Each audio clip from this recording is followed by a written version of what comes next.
Salut à toi, bienvenue dans cette nouvelle vidéo. Aujourd'hui, nous allons continuer avec l'exo grand 1.9 de la cinématique. Si tu es nouveau sur la chaîne, je t'invite à t'abonner, à activer la cloche de notification pour ne pas rater les prochaines vidéos. Je t'invite également à liker la vidéo, cela permet d'avoir un bon référencement sur YouTube et cela nous soutient beaucoup la chaîne.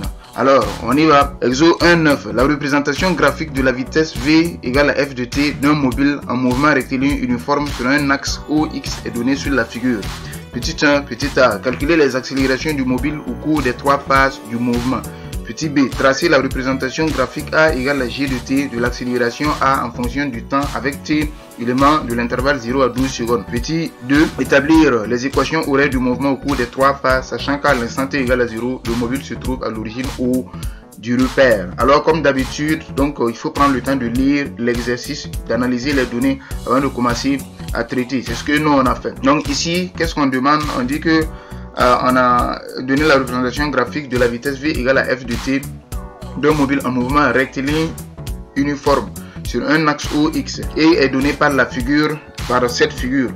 Donc on dit de calculer les accélérations du mobile au cours des 3 phases du mouvement. Quand on regarde la figure V égale à F de T, donc nous voyons que la vitesse varie en fonction du temps. Donc quand on prend l'axe des abscisses, le temps est au niveau de l'axe des abscisses. Donc l'axe des abscisses représente le temps, l'axe des ordonnées représente la vitesse. On voit que à t égale à 0, la vitesse était égale à 0. Donc ensuite on voit que la vitesse croît jusqu'à 10 mètres par seconde à t égale à 5 secondes.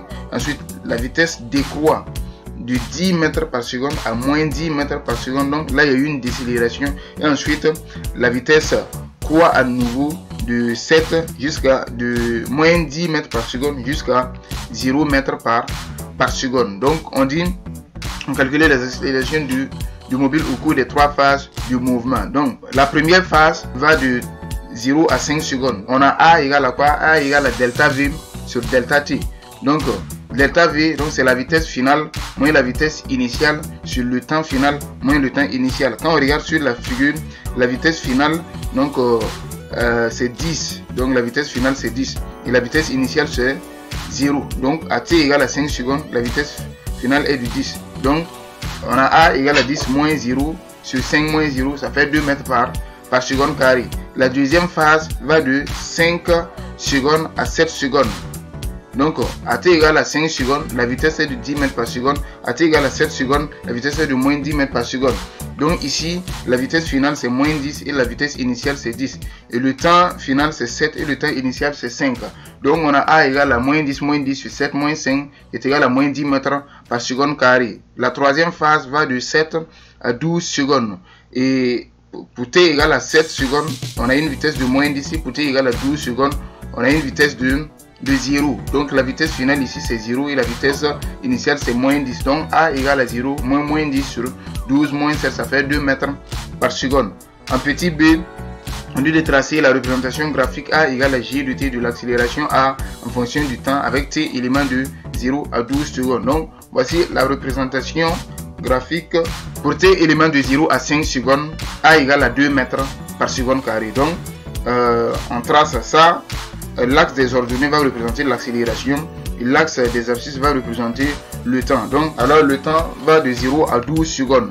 Donc ici on va prendre comme échelle 1 cm pour une unité de temps et 1 cm pour 1 mètre par seconde carré. Donc c'est ce qu'on a ici. Donc quand vous voulez faire la représentation graphique, respectez l'échelle, donnez une échelle et respectez l'échelle. Donc ici de 0 à 5 secondes, A égale à 2 mètres par seconde. Donc ici on voit que c'est quoi? C'est une ligne horizontale. Voici A de T pour T élément de 0 à 5 secondes. Pour T élément de 5 à 7 secondes, donc A ça fait moins 10 mètres par seconde. Donc voici la représentation. Pour T élément de 7 secondes à 12 secondes, donc voici A ça fait 2 mètres par seconde. Donc A est une constante, donc est représentée par une droite horizontale. Donc voici l'accélération pour T élément de 7 secondes à 12 secondes.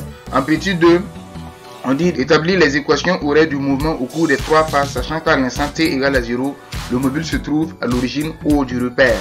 Donc on dit que le mobile se trouve à l'origine O du repère. Donc ici ça veut dire quoi? Ça veut dire qu'à l'instant t égale à 0, on a x0 égale à 0. Donc, tout ça va nous permettre de pouvoir déterminer les équations horaires du mouvement au cours des 3 phases. Donc, on va prendre d'abord on va déterminer les équations horaires du mouvement pour la première phase. Donc, pour la première phase, on a A égale à 2 mètres par seconde carré.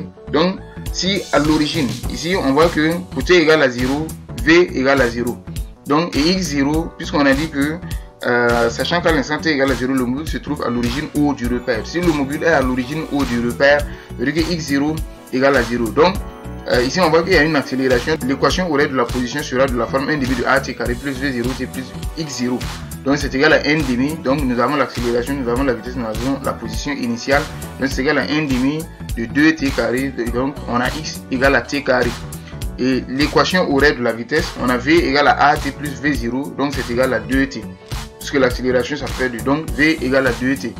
Maintenant, pour pouvoir trouver les équations horaires pour la deuxième phase, il faut qu'on détermine la vitesse à la fin de la première phase et la position à la fin de la première phase. Donc, vitesse acquise à la fin de la première phase.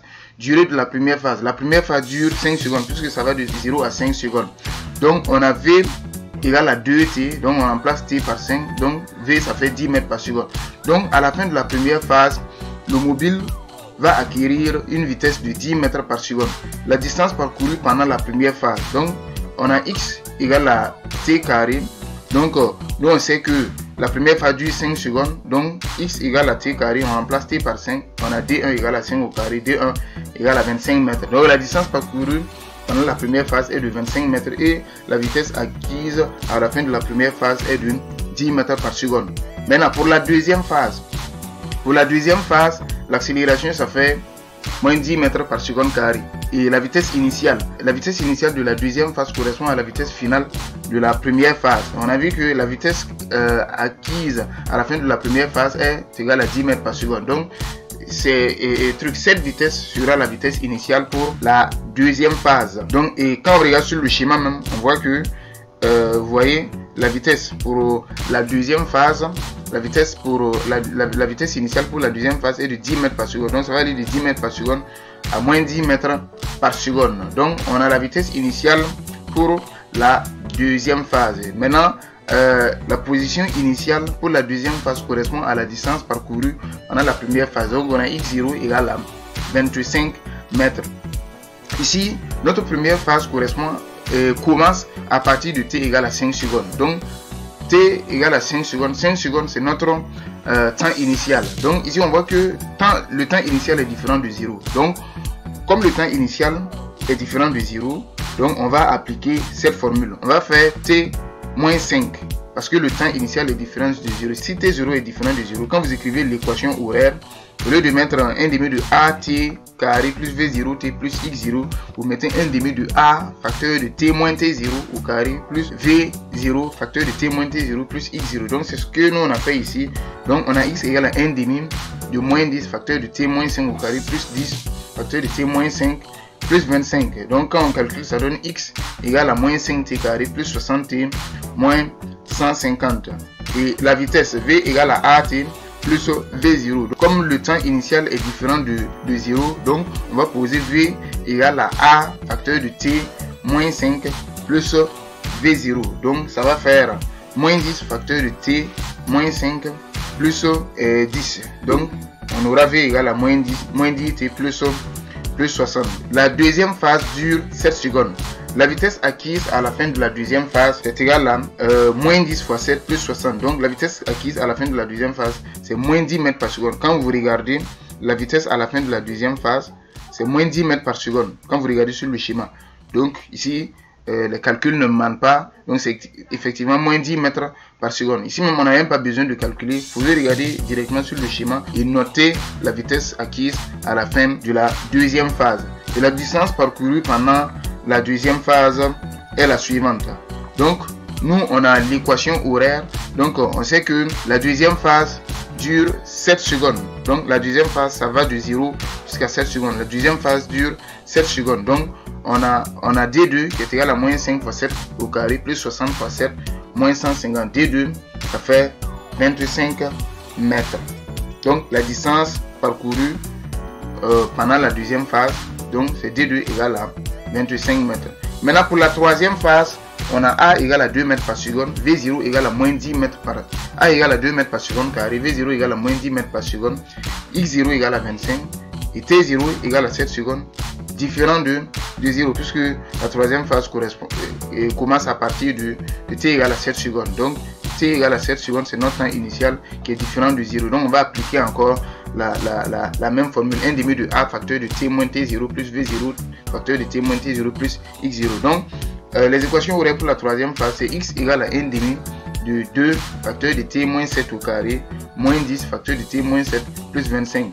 Donc, et ça fait, quand on calcule, ça donne X égale à T carré moins 24T plus 144. Et voilà comment on fait pour trouver les équations horaires pendant les équations horaires du mouvement au cours des 3 phases. Nous tirons vers la fin de cette vidéo. Je vous remercie pour votre attention et on se dit à bientôt pour une autre vidéo.